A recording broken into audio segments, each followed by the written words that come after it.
Hello everyone, কেমন আছেন সবাই? আশা করি সবাই ভালো আছেন। তো ডাকাত আতঙ্কে নিঝুম রাজধানীবাসী দল বেঁধে পাহারা। তো রাজধানীর অনেক এলাকায় ডাকাতি হচ্ছে, আপনারা ইতিমধ্যে দেখতে বা জানতে পারলেন। যেরকম কালকে রাত্রে হয়েছিল মিরপুর এলাকায়, কিন্তু ডাকাত ধরা গিয়েছে এবং এর আগে উত্তরায় ধরা খেয়েছিল ইসিবি চত্বর। অনেক জায়গায় এখন ডাকাতি হচ্ছে রাতের। তো দেশে চলমান পরিস্থিতি, আইন শৃঙ্খলা অবনতি হওয়ার রাজধানী ঢাকা বিভিন্ন স্থানে ডাকাতির খবর পাওয়া গেছে। ডাকাতি ঠেকাতেই তাই সবাই দল বেঁধে রাতের বেলায় এলাকা পাহারা দিচ্ছেন।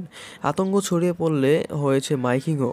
বুধবার 7 আগস্ট দিন গত রাতে রাজধানী মিরপুর, মোহাম্মদপুর, পল্লবী, বসিলা, উত্তরা সহ বিভিন্ন স্থানে ডাকাতির খবর পাওয়া গেছে।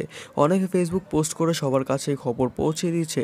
তার সঙ্গে Mohammadpur Nabodoy housing, Mohammadia housing, Chanmiya housing, Chand Uddan, Dhaka উদ্যান, চন্দ্রিমা হাউজিং এলাকায় ডাকাতি আতঙ্ক ছড়িয়ে পড়েছে।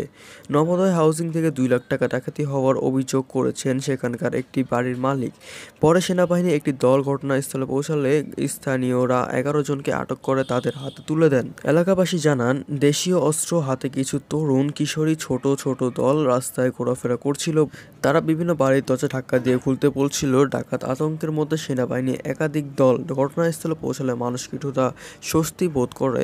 এছাড়া ডাকাত আতঙ্ক ছড়িয়ে পড়ে ধানমন্ডি, শঙ্কর ও মিরপুর এলাকাতেও।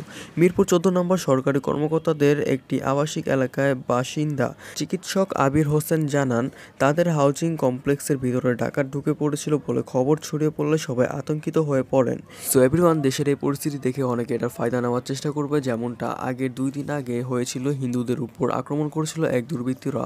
আপনার এলাকায় ডাকাতি হলে সর্বপ্রথম আপনারা মসজিদের মাইকে তারপর সেনাবাহিনীকে জানিয়ে দেবেন, যেন সবাই সতর্ক হয়ে পড়ে এবং সেনাবাহিনীর হাতে তুলে দিবেন তাদেরকে।